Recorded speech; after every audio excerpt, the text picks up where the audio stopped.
नमस्कार, जय हिंद, वंदे मातरम। पूरी दुनिया के मिलिट्री इतिहास में ऐसी लड़ाई नहीं मिलती जिसकी कहानी हम आज सुनाने जा रहे हैं।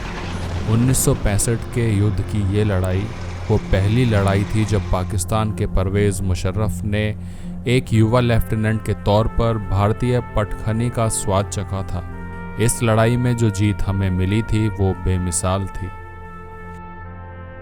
बात 1965 की है। चीन के खिलाफ युद्ध से कमज़ोर पड़े हिंदुस्तान को पाकिस्तान एक मौके की तरह देख रहा था। पहले कच्छ के रण में उत्पात मचाया, फिर कश्मीर में घुसपैठ की और सितंबर में ये लड़ाई पंजाब की सीमाओं तक पहुंच गई।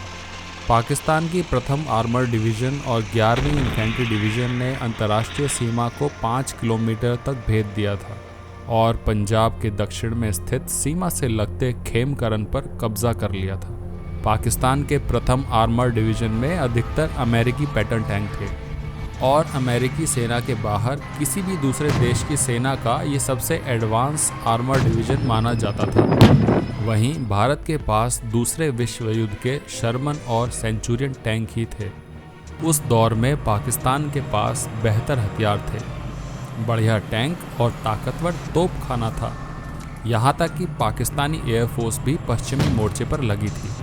तो अगर पाकिस्तान को यहाँ हराना था तो रणनीति अचूक बनानी थी और इसके लिए सबसे पहले भारत को आवश्यकता थी वक्त की। भारत ने खेमकरन के एक छोटे से गांव असल उत्तर में अपने डिफेंसेस लगाए। पाकिस्तान के ओरिजिनल प्लान के अनुसार 8 सितंबर को उजाला होते ही पाकिस्तान पूरी ताकत के साथ आक्रमण करने वाला था, पर कुछ तो उनकी कमज़ोर तैयारी और कुछ हमारा ताबड़तोड़ तोपखाना। पाकिस्तान कई घंटों तक फंसा रहा और आगे नहीं बढ़ पाया। इलाके से होकर रोही नाला बहता था, जिसके पानी को आसपास के इलाकों में निकालकर कीचड़ बना दिया गया और टैंकों को आगे बढ़ने में मुश्किल आई। पाकिस्तानियों के आगे बढ़ने में ये चंद घंटों की देरी भारतीय सेना के काम आई। 8 सितंबर सुबह 8:30 बजे भारत की ओर से भारी गोलाबारी जारी थी, लेकिन पाकिस्तान के चैफी टैंकों के 2 स्क्वाड्रन और पैटर्न का 1 स्क्वाड्रन आगे बढ़ने में कामयाब रहा। ये भारतीय रक्षा पंक्ति के 900 मीटर के दायरे में आ गया, पर आगे गन्ने के खेत थे जहां भारतीय टैंक फसल की आड़ में खड़े थे। शर्मन टैंकों ने 11 पाकिस्तानी पैटर्न को बर्बाद कर दिया। पाकिस्तान को वहां से पीछे हटना पड़ा। नज़दीक ही मोर्चे पर 4थी ग्रेनेडियर्स के जवान तैनात थे। पाकिस्तानी टैंकों के सामने लड़ने के लिए उनके पास थी मामूली सी जीप, जिस पर फिट थी एक रिकॉयललेस गन। गन्ने के खेतों की आड़ लेकर सभी सैनिक अपनी जीप में बैठे थे। इन्हीं में शामिल थे कंपनी क्वार्टर मास्टर हवलदार अब्दुल हमीद। गन्ने की फसल की आड़ लेते हुए वीर अब्दुल हमीद ने अपनी बंदूक का मुंह दुश्मन के टैंक की ओर मोड़ा, लेकिन टैंकों के सामने बंदूकों की सीमित शक्ति को देखते हुए दुश्मन के कम से कम 30 कदम की दूरी पर आने की प्रतीक्षा करना था। जैसे ही पहला टैंक करीब आया, हमीद ने अपने लोडर को गोला लोड करके फायर करने को कहा। टैंक में जोर का धमाका हुआ और वो आग के गोले में तब्दील हो गया। आग देखकर पीछे के 2 टैंकों में सवार पाकिस्तानी सैनिक कूदकर भागने लगे, लेकिन 1.5 घंटे के भीतर ही दोबारा आर्टी शेलिंग शुरू हो गई। अब्दुल हमीद ने देखा कि एक बार फिर 3 पैटर्न टैंक आगे बढ़ रहे हैं। उन्होंने फिर वही रणनीति अपनाई। नज़दीक आते ही ऐसा निशाना लगाया कि दूसरा टैंक भी जल उठा और उसके पीछे के 2 टैंकों को छोड़कर पाकिस्तानी भाग गए। उधर 3री कैवलरी के जवान भी पाकिस्तानी पैटर्न टैंक के छक्के छुड़ा रहे थे। कहने को तो भारत के पास दूसरे विश्व युद्ध के पुराने टैंक थे और पाकिस्तानियों के पास चमचमाते नए अमेरिकी पैटर्न, लेकिन वो पटखनी खाए जा रहे थे। आमने सामने की जंग में भारत के सेंचुरियन टैंकों ने 5 पैटर्न और 1 चैफी को कबाड़ में बदल दिया। पाकिस्तान को न केवल मात मिल रही थी बल्कि शर्मिंदगी भी मिल रही थी। उसे एक और मोर्चे से पीछे हटना पड़ा। उस रोज़ भारतीय सैनिक बहुत उत्साहित थे। लेकिन उन्हें एहसास था कि ये मुकाबला अभी ख़त्म नहीं हुआ है।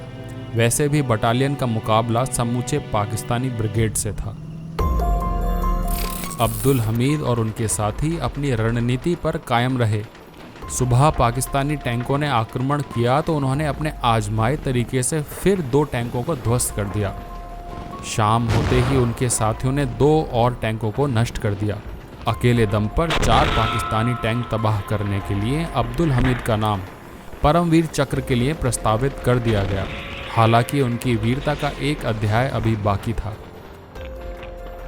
पाकिस्तान के लिए लानत की बात यह थी कि उसके टैंक भारतीय पैदल सैनिक दस्तों के आगे हार रहे थे। टैंक ऐसे तहस नहस हो रहे थे जैसे टीन के डब्बे हों। जानकारी के अनुसार 9 सितंबर को पाकिस्तान अपनी पूरी ताकत लगाकर हमला बोलने वाला था। उसका लक्ष्य था इस मोर्चे की लड़ाई को फौरन ख़त्म करना ताकि वो आगे बढ़ सके। भारत इस बड़े आक्रमण से निपटने की तैयारी कर रहा था। तीसरी कैवलरी के टैंक सजग और तैयार थे। जो बड़ा आक्रमण 9 सितंबर को नहीं हुआ वो 10 सितंबर की सुबह हुआ। भारत ने 2 दिन तो पाकिस्तान के एडवांस को रोके रखा था, लेकिन तीसरी सुबह हुए हमले में पाकिस्तान का पलड़ा भारी नजर आने लगा। 1 घंटे के अंदर ही वो भारत की अग्रिम पंक्ति भेज चुका था। पाकिस्तानी अब जीप पर बैठे भारतीय सैनिकों के लिए मशीन गन फायर का इस्तेमाल कर रहे थे। अब्दुल हमीद ने बहुत समझदारी से सामने से होती फायरिंग से बचते हुए एक के बाद एक 2 पाकिस्तानी टैंकों को आग के गोले में तब्दील कर दिया, लेकिन दुश्मन की नज़र उन पर पड़ चुकी थी। पाकिस्तानी टैंक वीर अब्दुल हमीद की जीप पर निशाना लगा रहे थे। अब्दुल हमीद को इसका आभास हो चुका था। उनके पास 2 ही विकल्प थे, या तो पीछे हटकर किसी ओट में आक्रमण धीमा होने का इंतजार करें या फिर जान की परवाह किए बगैर बेखौफ आगे बढ़ते रहें। पीछे हटने का मतलब था दुश्मन को आगे आने का मौका देना। आगे बढ़ने का मतलब था तय तौर पर अपनी जान गंवाना। अब्दुल हमीद तो सर पर कफन बांधकर आए थे। जब तक वो एक टैंक से बचकर उस पर निशाना लगा रहे थे, एक दूसरा टैंक उनकी ओर बढ़ा चला आ रहा था। अब्दुल हमीद ने उस टैंक को तब देखा जब दोनों आमने सामने आ चुके थे। दोनों ने एक साथ निशाना साधा और दाग दिया गोला। 7वां टैंक भी तबाह हो गया, लेकिन फटते फटते उसका गोला भी सीधा अब्दुल हमीद की जीप पर आ गिरा। अब्दुल हमीद की वीरता ने उनके साथियों को रास्ता दिखाया था। ये बताया था कि बड़े से बड़े टैंक इंसानी हौसले को नहीं कुचल सकते। वो इस मोर्चे पर हार मानने को कतई तैयार नहीं थे। अब्दुल हमीद तो शहीद हो गए थे, लेकिन उनकी वीरता ने आगे की जीत की पटकथा भी लिख दी थी। इस बीच पाकिस्तान की एक टुकड़ी उत्तर की ओर आगे बढ़ने लगी, पर उन्हें मालूम नहीं था कि उनकी चतुराई का अंदाज़ा हिंदुस्तान पहले से लगा चुका था। आगे उनका ही इंतज़ार हो रहा था। गन्ने के खेत में 3 कैवलरी का एक स्क्वाड्रन घात लगाए बैठा था। टैंकों के आते ही ताबड़तोड़ हमला बोल दिया, और जब अचानक हुए हमले से बचने के लिए पाकिस्तानियों ने पूरब से निकलने की कोशिश की तो वहां से डेक्कन हॉर्स के टैंकों ने उन पर हमला कर दिया। वो क्रॉस फायर में बुरी तरह फंस चुके थे। दरअसल पाकिस्तानियों के आगे बढ़ने के तरीके को देखकर हिंदुस्तानी अंदाज़ा लगा चुके थे कि वो क्या कर सकते हैं, इसलिए चौतरफा इंतज़ाम किए गए थे। बाजी अब पलट चुकी थी। पाकिस्तान के टैंक 3 तरफ से घिरकर अब दक्षिण से निकल भागने की फिराक में थे, लेकिन करीब 24 घंटे पहले ही दक्षिण से उनके निकल भागने के रास्ते को सिंचाई के लिए बह रही नहरों के पानी से पाट दिया गया था। पाकिस्तानी फौज मौत के मुंह में बढ़ रही थी। दलदली जमीन में भारी भरकम पाकिस्तानी टैंक फंस गए और फिर 3 तरफ से गोले उन पर बरसते रहे।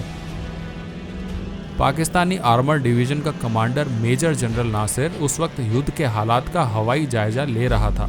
उसने फौरन अपने हेलीकॉप्टर को लैंड करवाया और फिर अपनी टुकड़ी को बचाने के लिए आखिरी कोशिश की। उसने ब्रिगेड कमांडर से संपर्क किया। बातचीत का यह हिस्सा भारत ने इंटरसेप्ट किया था। आगे बढ़ना मुमकिन नहीं है, दुश्मन गोलाबारी कर रहा है, हम बुरी तरह फंस चुके हैं। ये बेहद ज़रूरी है कि हम आगे बढ़ें। इस्लाम, पाकिस्तान और हिलाल-ए-ज़ुर्रत के नाम पर मैं हुक्म देता हूँ कि आप आगे बढ़ें। मैं जितना कर सकता हूँ कर रहा हूँ, लेकिन ऐसे में हम कर भी क्या सकते हैं। दुश्मन की तोपें हमारा दम निकाल रही हैं। मुझे डर है मैं इससे बेहतर नहीं कर सकता। फिर तो शाम 6 बजे तक खुद जनरल नासिर भी लड़ाई में घायल हो गया और पाकिस्तान का आर्टिलरी कमांडर ब्रिगेडियर शम्मी मारा गया। ये खेमकरन में पाकिस्तानी ज़रूरत का अंत था। इलाके में पाकिस्तानी हार का सबसे बड़ा सबूत वहाँ बिखरे पड़े टैंकों में मौजूद था। पाकिस्तान ने इस लड़ाई में 97 टैंक गंवाए थे, जिसमें 72 पैटर्न टैंक थे। हिंदुस्तान का कोई टैंक इस अत्याधुनिक टैंक की टक्कर का नहीं था, पर युद्ध में लोहे से मजबूत हिम्मत होती है और हिंदुस्तान की इस हिम्मत से टकराकर पाकिस्तान चूर चूर हो गया था। लगभग 2 आर्मर्ड रेजिमेंट मिट गए, उसकी 4 कैवलरी का नामो निशान मिट गया और ये सब कुछ हुआ एक ऐसी जगह जिसका नाम था असल उत्तर।